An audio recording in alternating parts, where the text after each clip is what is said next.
Between 1935 and 1938, a serial killer murdered and dismembered at least 12 victims, only 2 of which were ever positively identified. This killer is officially unidentified, yet researchers of today are quite certain who committed these horrible crimes. Welcome to our channel that delves into the darkest chapters of human history. Today, we take you back to the 1930s, a time when Cleveland was plagued by a series of gruesome and unsolved murders known as the Torso Murders. So, buckle up for a bone-chilling journey into the heart of darkness.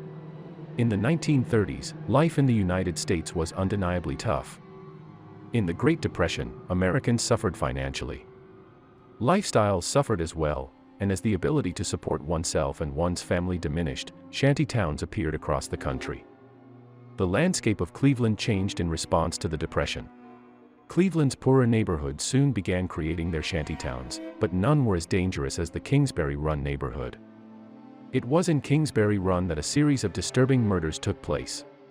Known as the Torso Murders, these bone-chilling slayers were identifiable by the killer's affinity for dismemberment. Victims were beheaded and often brutally dismembered. Some victims appear to have been exposed to some sort of chemical agent as well. The disturbing slayings took place between 1935 and 1938, but mystery and uncertainty surround the case. 12 victims were officially linked to the case, though modern studies theorize that the number of victims may be nearly double that. Most of the victims' identities were never determined. Edward W. Andrassy was the first victim to be officially identified. It was not uncommon to find Andrassy in the rougher regions of the Kingsbury Run area, and he had actually been arrested on several occasions related to drunkenness and brawling. He was identified by his fingerprints. All of the victims came from the lower levels of society and most were easy targets whose absence went largely unnoticed. Another victim, Florence Polillo, did not have a positive reputation. Though she was a waitress by day, her nighttime profession involved cavorting with more unfavorable individuals. Her body was found in pieces behind the Hart manufacturing plant on East 20th, though her head was never recovered.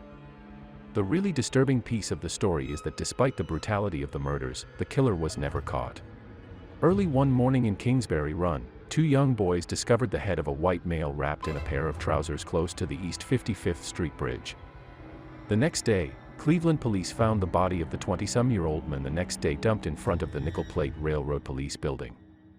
Clean and drained of blood, the corpse was intact except for the severed head. Pierce again determined the death had been caused by decapitation. Despite a fresh set of fingerprints and the presence of 6 distinctive tattoos on various parts of the body, police were never able to identify the victim. Elliot Ness was the public safety director of Cleveland at the time, and though he had little to do with the investigation, he and his team were taunted by a cocky killer.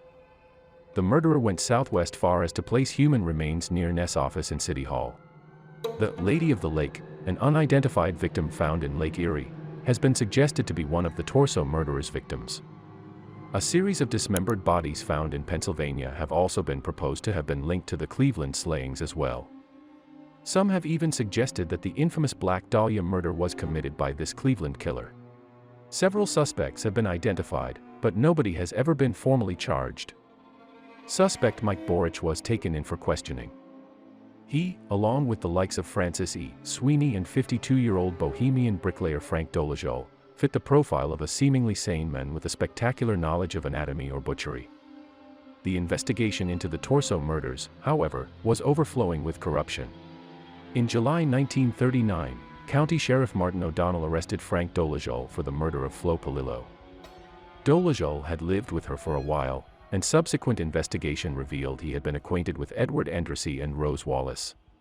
His confession turned out to be a bewildering blend of incoherent ramblings and neat, precise details, almost as if he had been coached. Before he could go to trial, Dolezal was found dead in his cell.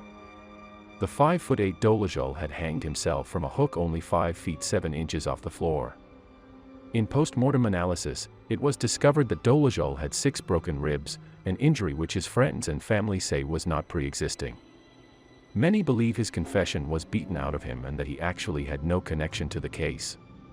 The most likely suspect, Dr. Francis E. Sweeney, walked away free, thanks to his political ties. Sweeney, a veteran of the First World War, was well versed in the art of amputation. He was a field doctor during the war and performed many amputations, and during the initial investigation, he failed an early polygraph test.